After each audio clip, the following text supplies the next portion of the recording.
Isang mapagpalang araw mga lods. Dito pa rin tayo ngayon sa area kung saan malapit ko yung kampo na yun. Yan.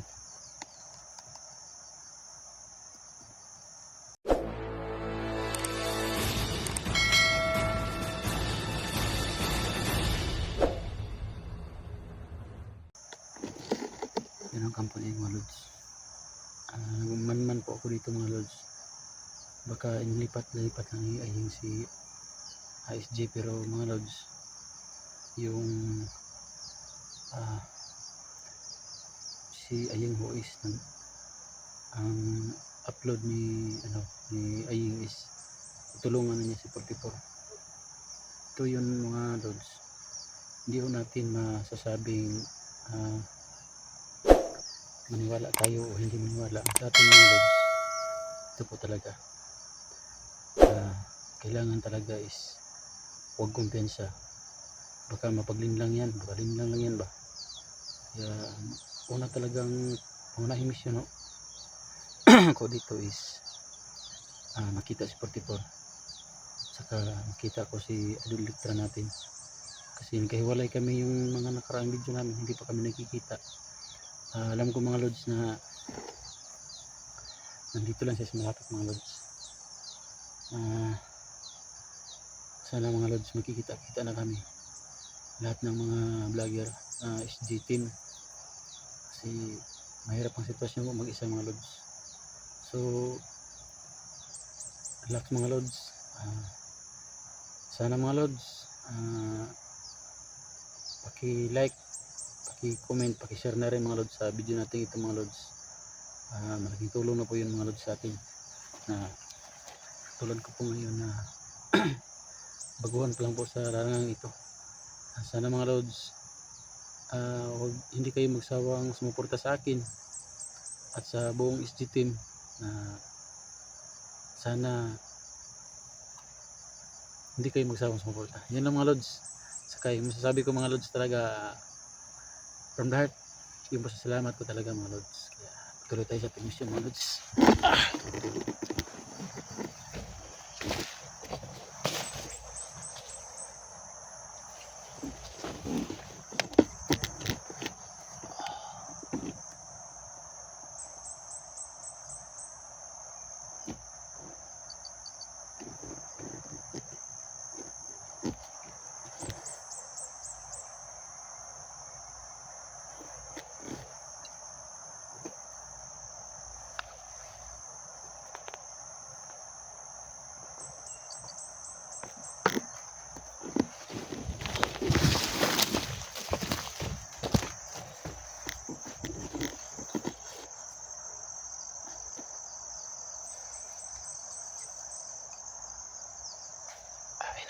Sitwasyon mga lods, siya naman po mga lods, kung di na ako makitaan si 44 dari yung kasarap check mo ni Ayeng, kasi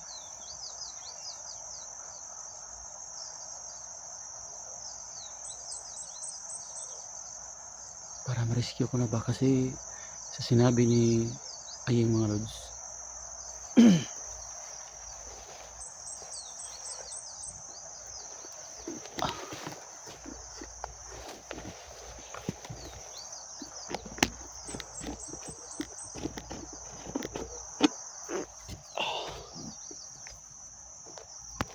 sinabi ko ni Ayeng mga lods is hindi ko kapanay-paniwala yung biglan lang magsabi siya ng nagbago na siya. Kaya tuloy tayo.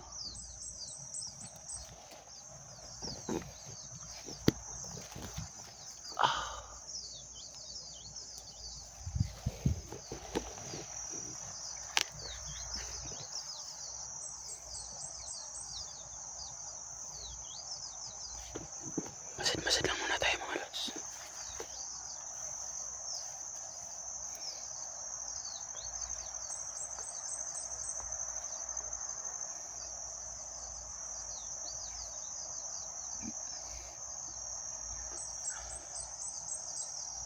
Kailangan makita talaga natin yung totoong pangyayari, kasi baka sabi-sabi lang yan ni Ayeng ba na magbabago na siya, natutulungan niya si 44. Ito po yung katotohanan yan, baka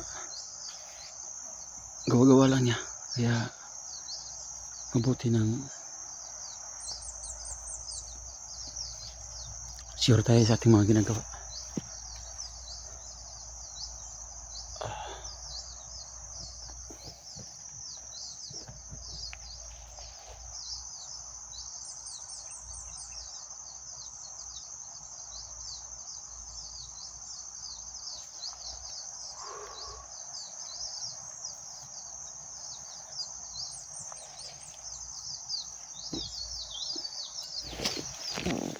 Tabi tayo.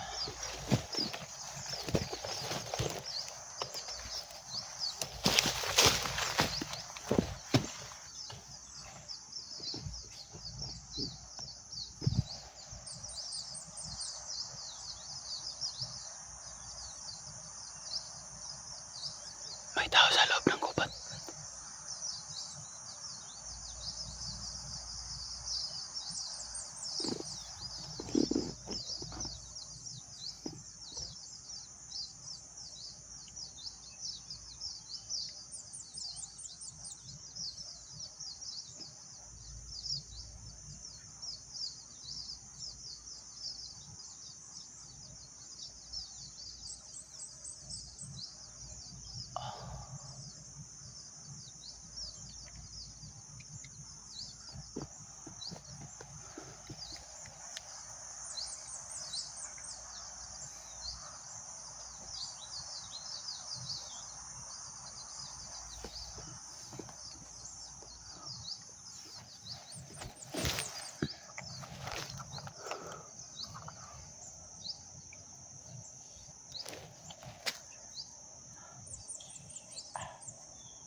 Teka lang mga lotsa, kasi may nakikita na akong kalaban.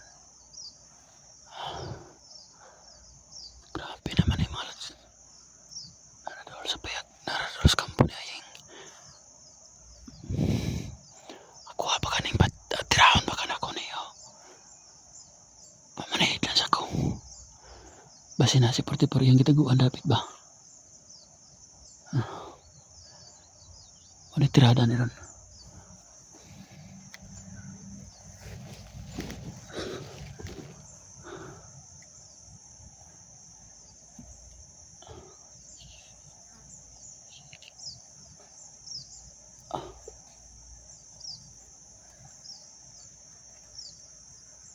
Parang kalaban o.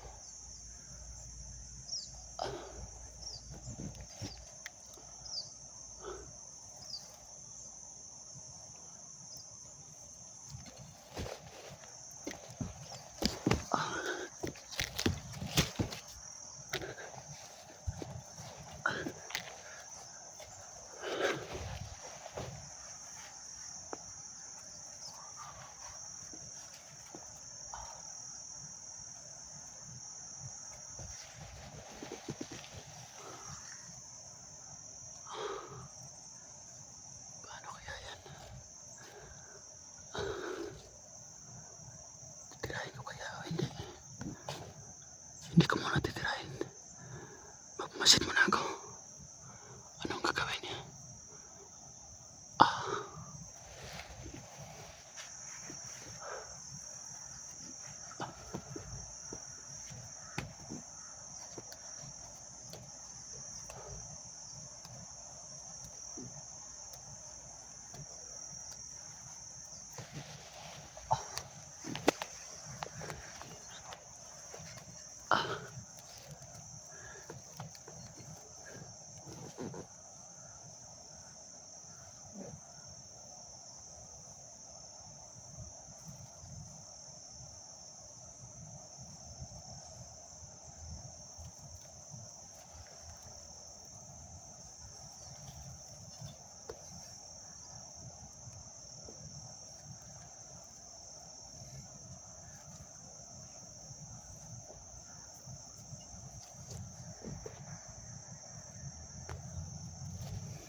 Saan na yung punta niyan?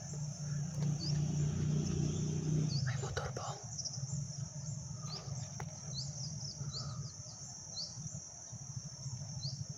Patay, may motor ba yun?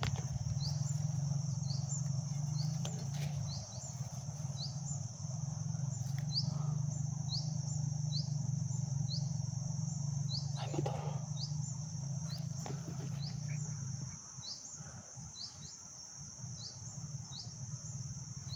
Tara pala pa, no?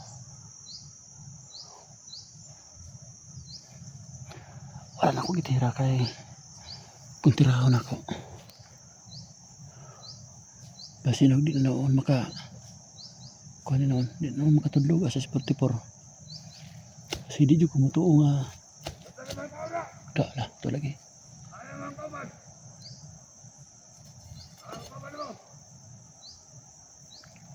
Lagi. Tanawa lagi. Okay, man.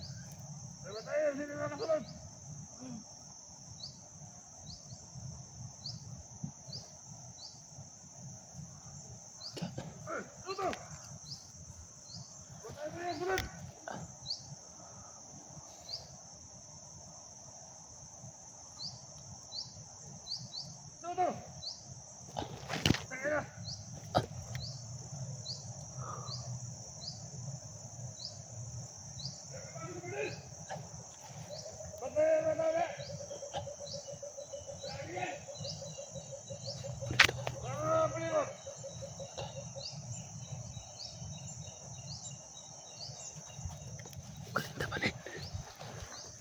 Lipat ay lipat.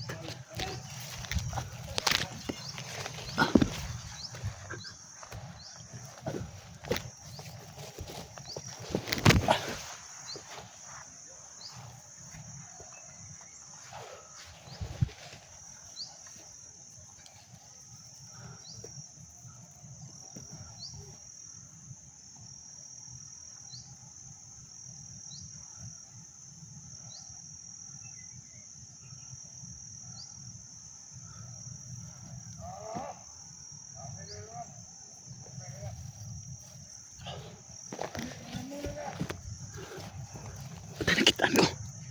Nakitaan ko mangkamang daw. Buwang nga na eh. Palit na rin. Nakitaan na.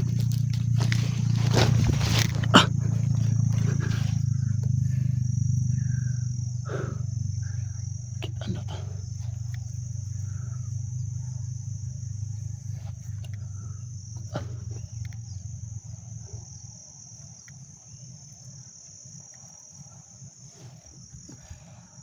Sama niya.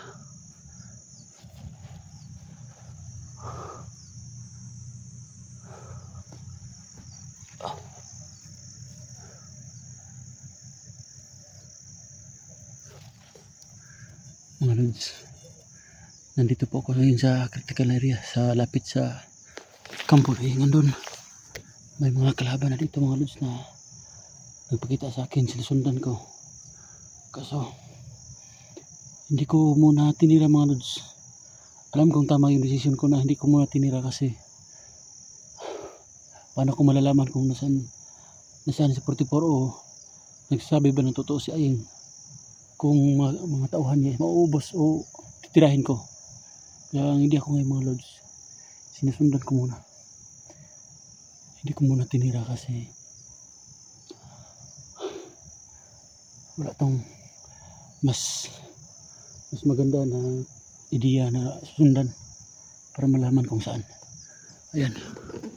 Kaya mga lods, ito yung time na mga lods, ito po yung talagang time na kailangan ko talaga ng time na dasal mga lods. Sana mga lods, huwag kayong magsawang mag-pray sa amin sa SG team, lalong lalo na po mga lods kay 44 na sana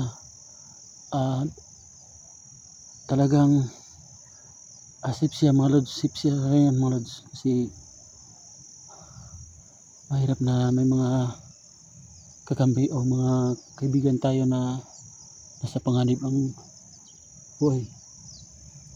Kaya dalawa itong mission ko mga lods, paghahanap kay 44 at paghahanap kay Electra.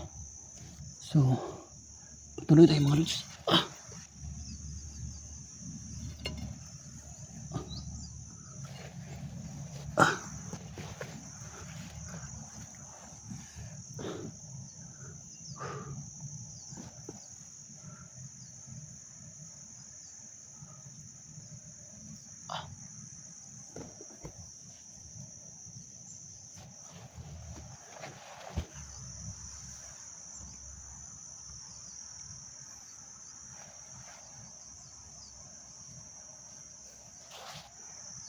Kabila mga lods, may teka lang. Hanggang dito naman ang mga lods, ang tabayanan yung karugtong ng video na to.